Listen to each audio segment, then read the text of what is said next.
cambia, Tania non sarà l'ultima. Ai nostri microfoni lo sfogo di Massimo Forner, zio della 39enne uccisa dall'ex fidanzato la sera di Ferragosto, venerdì l'autopsia sulla donna. Shock ad una verde di Caorle che si è risvegliata con la notizia di una presunta violenza avvenuta nella notte appena trascorsa ad una minorenne dell'Interland trevigiano.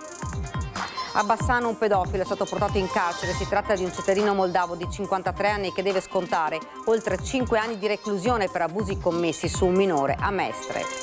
Scontro letale in via della Rocca a Mozzecane nel Veronese. A scontrarsi una moto e un'autobotto è morto un 58enne di Villafranca.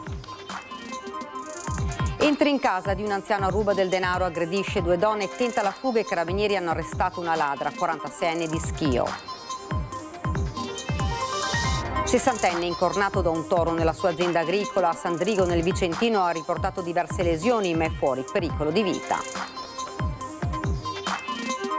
West Nile fatale per un 84enne padovano, ma l'allerta è alta. In buona parte del Veneto aumenta anche il numero di zanzare positive al virus. Rischio amianto nel cantiere della TAV in viale Verona Vicenza. ARPAV ha bloccato i lavori di demolizione delle strutture a ridosso del cavalca ferrovia. Attivisti indossano le mascherine. In quest'estate 2026 ad aumentare non sono soltanto i gelati, cresce anche il costo della tazzina di caffè. Padova e Treviso, le città dove l'aumento è maggiore. Buonasera, ben ritrovati, edizione regionale dei nostri notiziari. Dunque la cronaca in primo piano.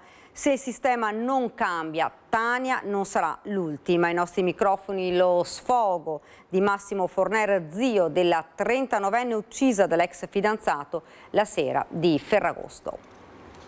Dico solo che mia nipote non sarà sicuramente l'ultima. Sarà un seguito finché qualcuno non fa qualcosa, finché qualcuno che non sta al governo, che si fa tanto bello in piazza quando è il momento del funerale, non farà qualcosa, o a meno che non capiti a un loro familiare, una figlia, un nipote, allora forse si farà qualcosa, perché una persona che è stata denunciata, no, basta anche una mezza denuncia, non 5 o 6 o 7 o 8, una. Questo è l'epilogo di tutte quante le donne che hanno denunciato in precedenza, mi sembra. Cioè ormai è una fotocopia. C'è rabbia nel profondo dolore che ha segnato la famiglia di Tania Terrin, la 39enne uccisa dall'ex fidanzato Dino Keber la sera di Ferragosto. Rabbia perché nonostante la querela, le numerose segnalazioni, l'attivazione del codice rosso da parte dei carabinieri, l'ammonimento del questore, il finale è sempre lo stesso e deve finire. È lo sfogo dello zio di Tania, fratello della mamma Marinella, chiusa nel dolore e nella disperazione nella sua casa di Vigonovo, che punta il dito verso un sistema che non funziona e che deve cambiare. Bisognerebbe andare dove? In prefettura. Perché dico, se il prefetto ha le mani legate e arriva solamente all'ammonimento, alziamo le mani, le leggi vanno cambiate. Se il prefetto poteva fare qualcosa di più e non è stato fatto, è un semplice ammonimento, ci sono delle domande da fare, perché è giusto che chi sbagli paghi. Mia nipote ha sbagliato a frequentare, tra virgolette, ancora questa persona, perché ci sono state, ha pagato con la vita, ma deve anche pagare chi non ha fatto abbastanza, per lei e per tutte le altre donne, perché è un continuo. Mia nipote, dico solamente, se le cose vanno avanti così, non sarà l'ultima. A poco servono, continua Massimo, fiaccolate o momenti di rumore. Cosa c'entra? Cosa cambia? Facciamo la fiaccolata perché va di moda? Per farci vedere mettiamo le scarpette rosse? Andiamo in prefettura. Queste migliaia di persone che domani si mettono lì con la candelina a fare non so che cosa, un omaggio a Tania? Chiediamo giustizia per Tania, incominciamo ad andare dagli organi competenti. Tania aveva paura, ma non riusciva a chiudere definitivamente il rapporto con Keber. Era troppo buona e troppo fragile. Io l'ho avvertita, ma zio mi fa pena, piange, non so cosa fare, mi fa una pena terribile, dice che si vuole fare gesti estremi, lei si sentiva colpevole di questo. È una persona che si vendeva molto ma molto bene, io l'ho avuto in vacanza da me e ho detto che ragazzo fantastico. Poi dietro ogni brava persona si può nascondere un mostro. Io l'unica cosa che dico, se questa persona aveva dei precedenti, andava fermato prima. Falla nel sistema. Direi proprio di sì. noi o se no torniamo come nel Far West, importuni mia nipote, prendo t'ammazzo. Cioè, non mi sembra. Abbiamo delle istituzioni, abbiamo dei fiorfiori di magistrati che vengono pagati, forse se lo dimenticano, con i soldi pubblici da noi, quindi io il mio lavoro lo faccio, se non lo faccio bene mi mandano a casa. Loro, dato che sono pagati da noi, devono fare il loro lavoro. Nel momento in cui una persona prende una denuncia deve essere seguito. Tania ha provato a reagire, la famiglia era con lei, ma, conclude lo zio, non è stato sufficiente e ora lei non c'è più. Stati tutti vicini, il discorso è semplicissimo, quando hai la persona che ti perseguita, che ti sta a 4 km di distanza, che sa i tuoi orari, sa dove abiti, sa tutto, o gli metti una guardia del corpo H24 o se uno decide di fargli del male prima o poi ci riesce. Sciocca Duna Verde di Caorle, risvegliatasi con la notizia di una presunta violenza avvenuta nella notte appena trascorsa ad una minorenne dell'Interland trevigiano soccorsa dai sanitari di San Donà di Piave.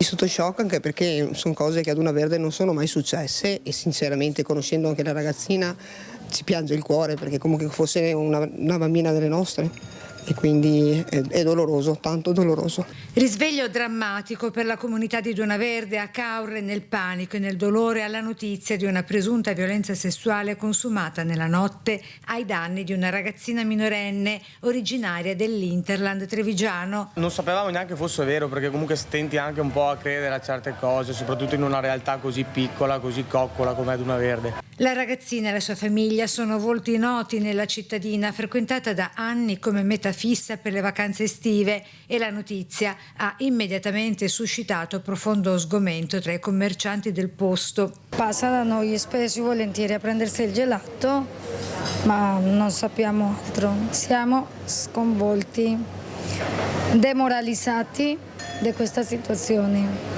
mai accaduta in questa località. Secondo le prime parziali ricostruzioni dell'accaduto, la vittima si sarebbe risvegliata su una panchina poco prima della mezzanotte, parzialmente svestita, senza pantaloni, con gli slip abbassati e in un forte stato confusionale. Agli inquirenti avrebbe riferito di un drammatico vuoto temporale durato oltre un'ora. Quindi la chiamata al SUEM 118 con l'ambulanza che l'ha portata per gli accertamenti di rito previsti dal protocollo sanitario in questo caso per verificare se ci sia stata una violenza o meno e che cosa ha bevuto la ragazzina. Prima del blackout la minorenne ricorda soltanto che sarebbe stata avvicinata nei pressi della sua abitazione dopo aver salutato le amiche da un gruppo composto da 2 o 3 giovani che l'avrebbero costretta a bere una sostanza alterante o, secondo un'altra ipotesi al vaglio delle forze dell'ordine,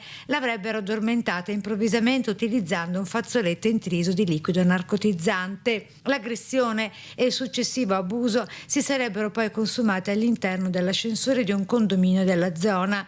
La voce del terribile episodio poco dopo l'accaduto ha fatto rapidamente il giro del paese tra i ragazzi e scattato immediatamente l'allarme. In pratica ci ha chiamato questa amica e ci ha detto alle altre ragazze di non tornare a casa da sole. Basta, tutto qui.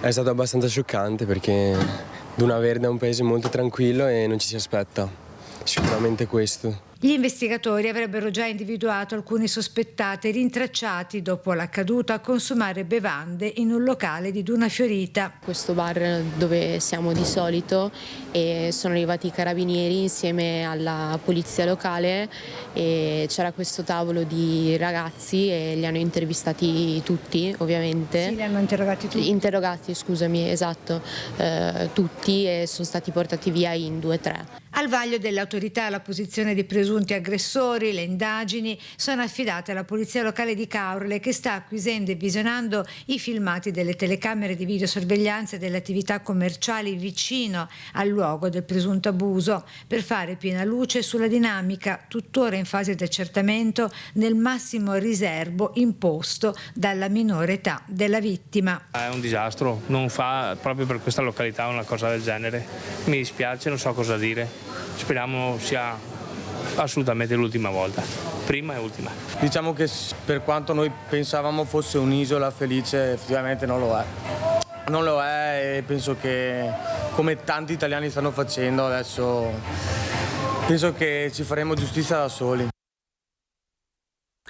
Un pedofilo è stato accompagnato in carcere, da qualche settimana era agli arresti domiciliari nel Bassanese. Un cittadino moldavo di 53 anni deve scontare oltre 5 anni di reclusione per i gravissimi reati commessi a Mestre.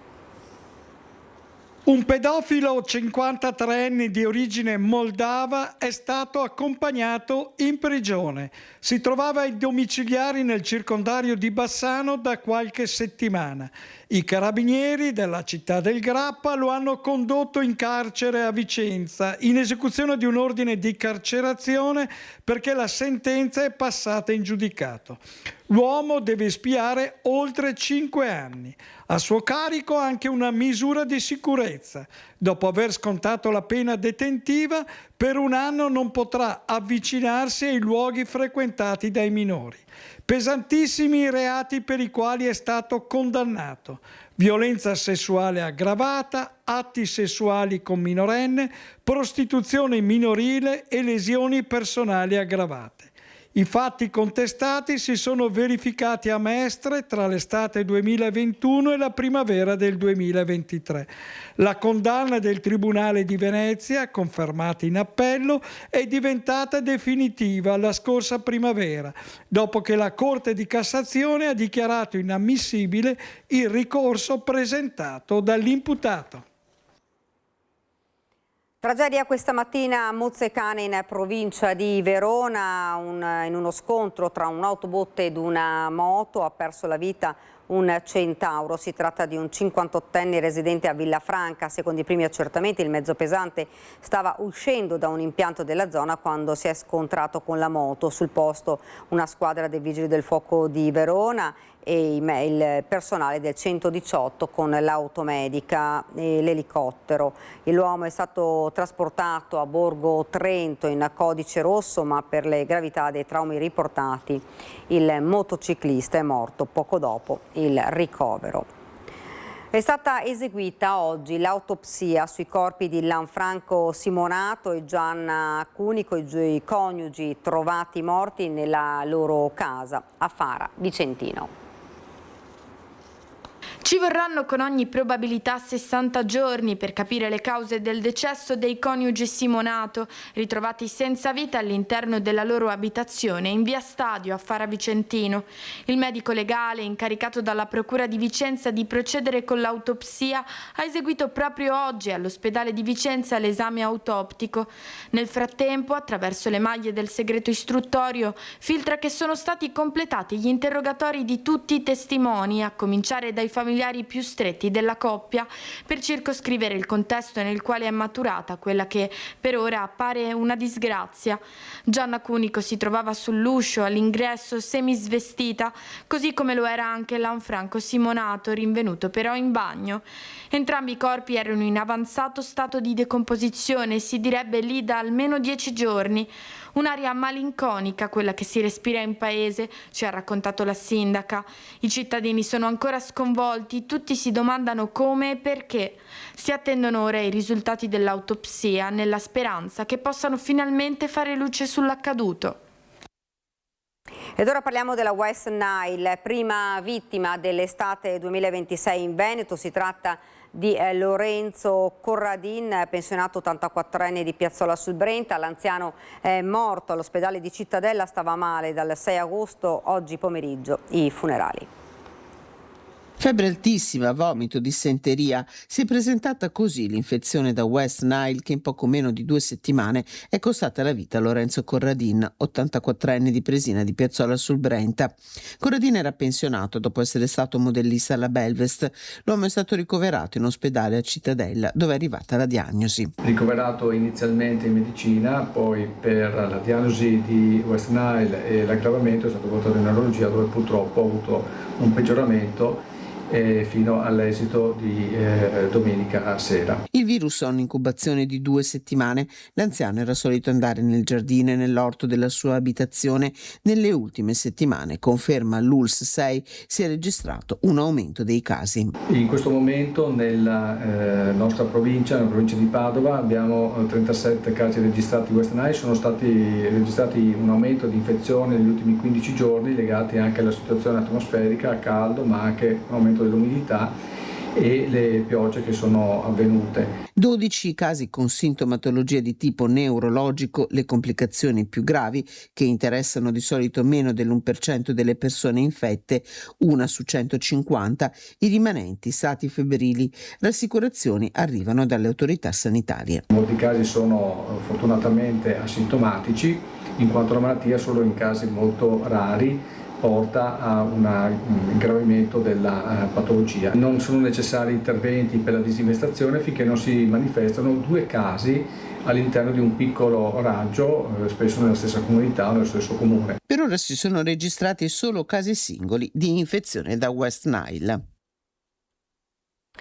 Fortunatamente non è in pericolo di vita, ma l'uomo caricato da un toro ha riportato traumi al torace e all'addome che lo hanno costretto al ricovero all'ospedale San Bortolo. Si tratta di un 60enne di nazionalità indiana arrivato al pronto soccorso in codice giallo con l'ambulanza del SUEM. I sanitari lo avevano soccorso a Sandrigo, in un'azienda agricola di via San Sisto, dove l'uomo lavora come collaboratore. Verso le 7 stava operando nei pressi del bovino in attività quotidiane di prassi. L'animale, disturbato da un brusco movimento dell'uomo, anziché allontanarsi, ha reagito violentemente caricando il malcapitato. Entra in casa di un anziano, ruba del denaro da un portafoglio, aggredisce 2 donne, tenta la fuga. I carabinieri hanno arrestato una 46enne di Schio. Si tratta di una pluripregiudicata, è stata portata nella casa circondariale femminile di Verona. Zugliano entra nella casa di un anziano e ruba denaro da un portafoglio, ma è solo l'inizio di quella che in poco tempo si trasforma in una violenta rapina impropria.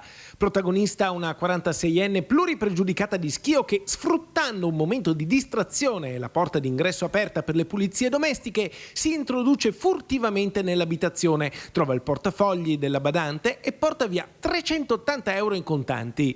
Immediatamente la badante e la figlia dell'anziano padrone di casa si accorgono del furto, inseguono la malvivente sulla strada. La malintenzionata colpisce con uno schiaffo la badante e le strappa la catenina d'oro dal collo, facendola cadere a terra. Poi aggredisce anche la figlia dell'anziano. Viene lanciato l'allarme al 112, intervengono tempestivamente i carabinieri di Thiene che bloccano definitivamente la fuggitiva e recuperano i soldi sottratti, restituendoli alla legittima proprietaria. Arrestata in flagranza di reato per rapina impropria, la 46enne è stata associata alla casa circondariale femminile di Verona. Il GIP ha convalidato l'arresto, disponendo la custodia cautelare in carcere in attesa di giudizio. Continuiamo con la cronaca. Ruba in un supermercato e tenta la fuga. Succede a Vicenza, protagonista dell'ultimo caso di cronaca, uno straniero irregolare che ha aggredito l'addetto alla vigilanza. I carabinieri lo hanno arrestato. Si riempie le tasche con 21 barrette di cioccolato per un valore di 60 euro. Lui è un guineano di 32 anni, in Italia senza fissa dimora e già noto alle forze dell'ordine. Il furto viene commesso in un supermercato di Viale Mazzini a Vicenza. Quando tenta di eludere le casse attraverso i tornelli d'ingresso, viene visto dall'addetto alla vigilanza che si lancia al suo inseguimento. Il malintenzionato, bloccato nel piazzale esterno, prende a schiaffi il vigilante nel tentativo di divincolarsi, ma la guardia lo trattiene fino all'arrivo tempestivo dei carabinieri di Vicenza che recuperano la refurtiva. L'immigrato senza documenti e irregolare è stato arrestato con l'accusa di rapina impropria e portato nel carcere di Vicenza. Ancora un tentativo di truffa agli anziani, ma a Morelle di Vellanova di Campo San Piero la sedicente nipote, che aveva bisogno di soldi per curare una grave malattia, ha trovato una 99enne che le ha buttato giù la cornetta. Hanno provato a spillarle soldi e gioielli, ma lei, a 99 anni, ha capito tutto e messo giù la cornetta del telefono. È accaduto a Murelle di Villanova di Campo San Piero, dove abili truffatori hanno tentato di raggirare la signora. A chiamarla è stata una donna che si è presentata come la nipote, gravemente malata e bisognosa di cure salvavita costosissime. Non solo, dall'altro capo del filo si sarebbe presentato anche un uomo che fingeva di essere il figlio. Le voci strane, le richieste insistenti hanno fatto sorgere i primi dubbi alla donna, che è riuscita a contattare un'altra nipote che le ha detto di mettere giù il telefono ed è corsa dalla nonna. I truffatori, vistisi scoperti, hanno chiuso la conversazione con insulti e minacce. Rischio amianto nei cantieri della TAV in Viale Verona. ARPAV ha bloccato i lavori di demolizione delle strutture a ridosso del cavalca ferrovia per la presenza di Eternit tra le macerie. Le ganasce delle ruspe che da oltre una settimana frantumavano incessantemente muri e pilastri di calcestruzzo degli edifici in Viale Verona destinati ad essere abbattuti per fare posto alla TAV ora sono fermi. Un silenzio surreale e un cantiere vuoto contrastano con la corsa contro il tempo programmata per completare i lavori più impattanti prima del ritorno del caos della viabilità nella zona ovest della città. Tra le macerie accumulate sul piazzale, a ridosso del cavalcavia dei ferrovieri, anche lastre di Eternit segnalavano da giorni i residenti. A verificare la grave denuncia i funzionari di diversi enti del Comune, del Dipartimento di Prevenzione dell'Usotto Berica e dell'Agenzia regionale di protezione ambientale. Parti di queste lastre, contenenti amianto usate per coperture, sono state effettivamente rinvenute senza che venissero adottati i necessari requisiti per il loro conferimento in discarica secondo rigide procedure codificate. Immediato il blocco del cantiere disposto da ARPAV in attesa di approfondimenti sulla vicenda. Un'interrogazione al Comune è stata posta anche dai consiglieri comunali della coalizione civica Sinistra Verdi. Alcune attiviste di associazioni ambientaliste erano presenti al cancello del cantiere con la mascherina. Siamo con la mascherina per l'amianto, perché l'amianto fa paura solo sentirlo nominare.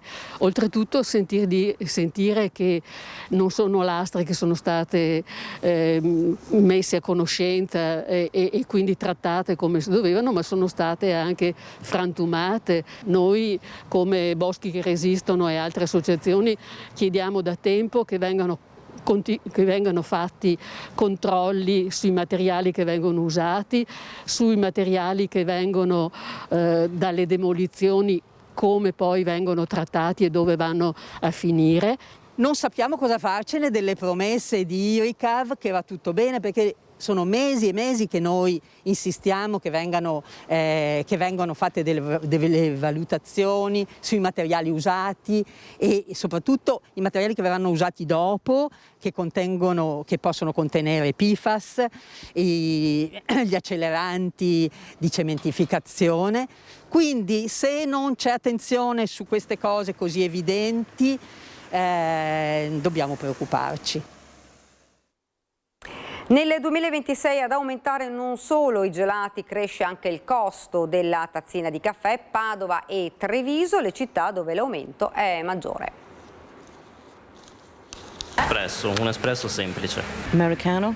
Espresso, normale, non macchiato. Io lo prendo liscio. Una macchiata con un po' di zucchero. Liscio, macchiato, in tazza grande o piccola, il caffè in tutte le sue sfumature è una delle bevande più amate dagli italiani e apprezzate dai turisti stranieri, ma ormai berlo al bar è diventato sempre più costoso. Rispetto a 5 anni fa costa un quarto in più e si avvicina sempre di più alla soglia di 1,50 €.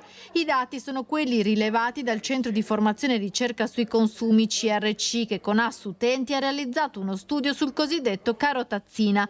Bolzano si conferma la città con il prezzo più alto, ma tra le 11 province italiane che hanno raggiunto la soglia dell'1,40 € rientrano anche le Venete, Treviso e Padova. Quanto costa il caffè? 1,50 €. Abbiamo fermo da 4 anni perché siamo partiti già con una qualità alta, dovremmo aumentarlo ma non lo facciamo.